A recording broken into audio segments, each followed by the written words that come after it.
आपने एक्टिव और passive activities की बात की। अ, इनमें क्या डिफ़रेंस है? इनकी ज़रूरत क्यों पड़ती है? एक्टिव की क्यों ज़रूरत पड़ती है? और पैसिव हॉबीज़ की क्यों ज़रूरत पड़ती है? अगर इस बारे में आप हमें कुछ मज़ीद बता सकें। अच्छा, अगर मेरी पर्सनल बात हो तो मुझे जो हॉबीज़ पसंद है वो ज़्यादातर वैसे ही एक्टिव है। बाकी मैं हॉबी नहीं कहूँगा, जैसे हम टीवी वगैरह तो देखते ही हैं, सीरीज़ वगैरह कोई अच्छी आ जाए वो देखते हैं।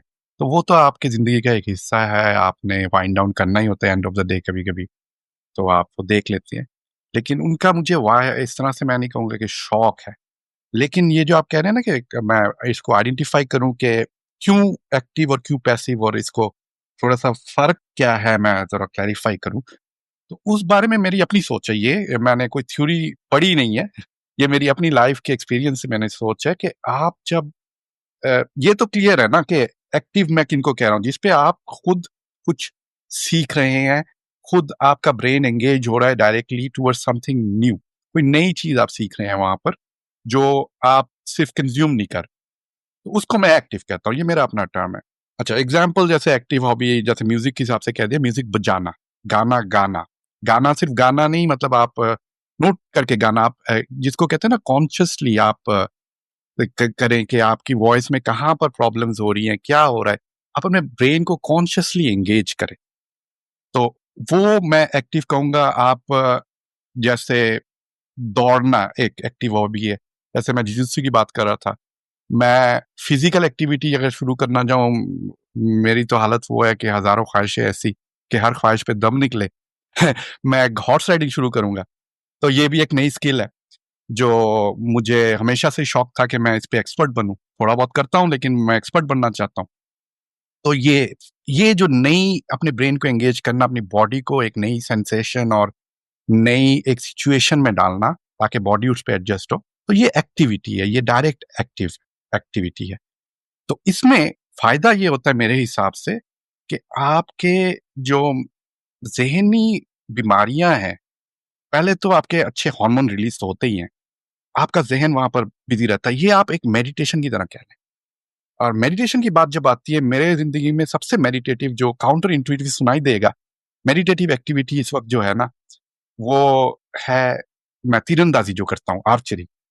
उसपे आपने एक टारगेट को हिट करना होता है और बहुत ज़रूरी ये है कि आप अपनी बॉडी के जो फ़ॉर्म है, उसको बिल्कुल फ़िक्स रखें।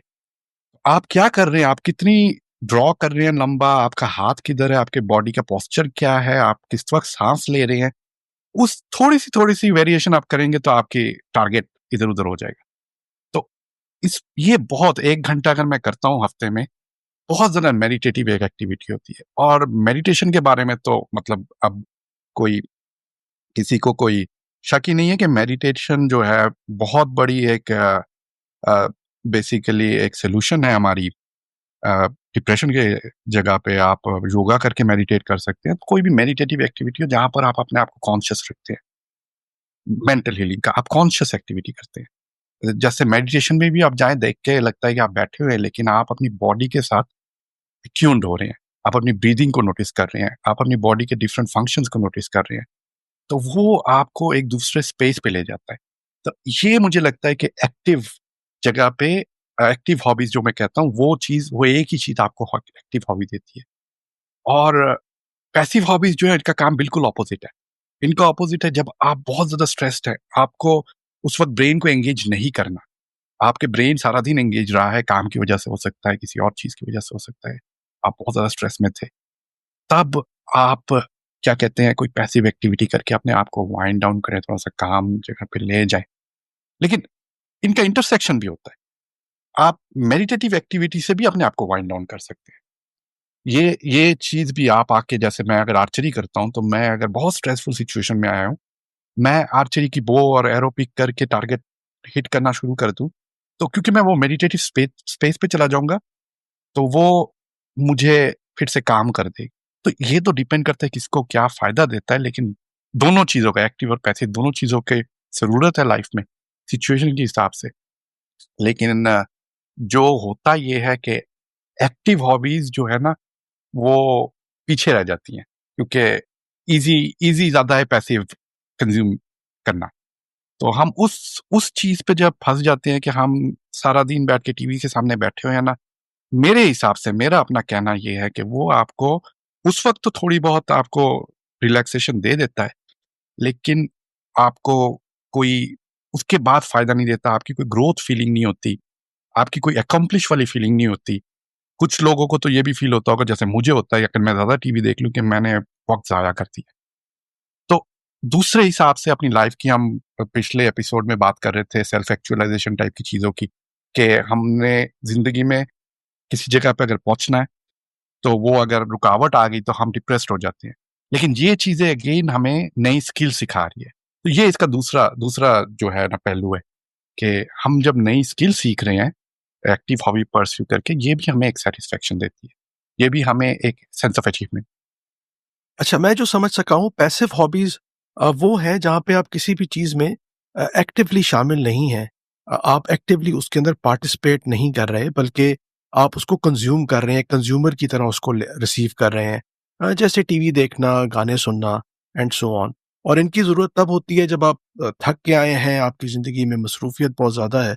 तो क्योंकि आप ऑलरेडी बहुत सारी एक्टिविटी कर रहे हैं, तो शायद आपकी ज़रूरत ये है कि आप पैसिवली उसको अपने वाइंड डाउन और रिलैक्स करने के लिए इस्तेमाल करें।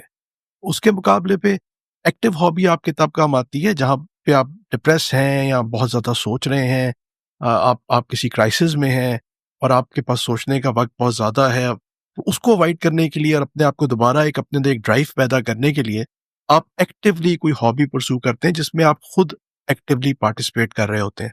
क्या ये मेरी अंडरस्टैंडिंग ठीक है? ना बिल्कुल आपने सही यहाँ पर पिक किया।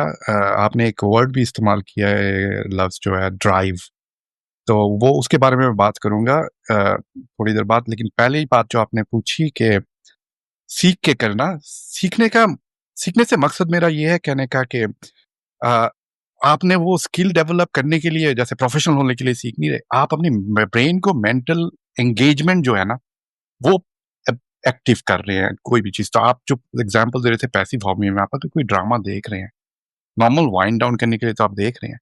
लेकिन ड्रामा कह लें, लिटरेचर कह लें, बुक रीडिंग, ये भी नॉलेज है।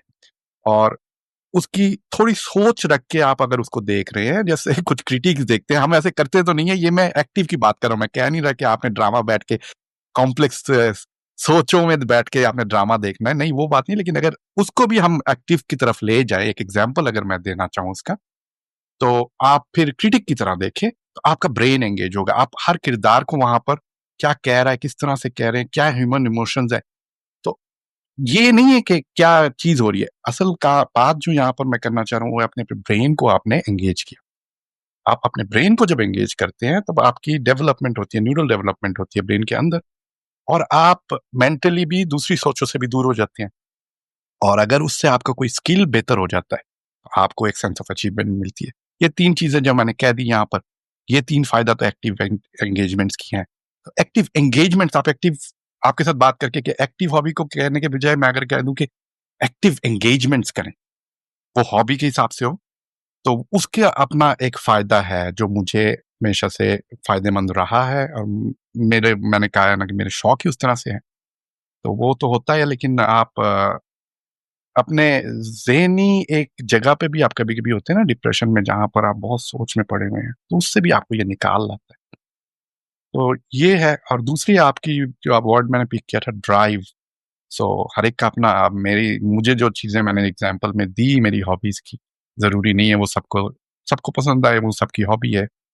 तो आपने ऐसी चीज़ ही करनी है जो आपको ड्रिवन रखे। तो 2 चीज़ है ना, इस्तिकामत और क्या कहते हैं अज़्म। अब दोनों चीज़ें परसिवरेंस रिज़ॉल्व, दोनों चीज़ें नेसेसरी है, लेकिन ज़्यादा ज़रूरी जो है वो इस्तिकामत है। क्योंकि आप गिरते हैं, उठते हैं ज़िंदगी में, आपके रिज़ॉल्व ऊपर-नीचे होते हैं।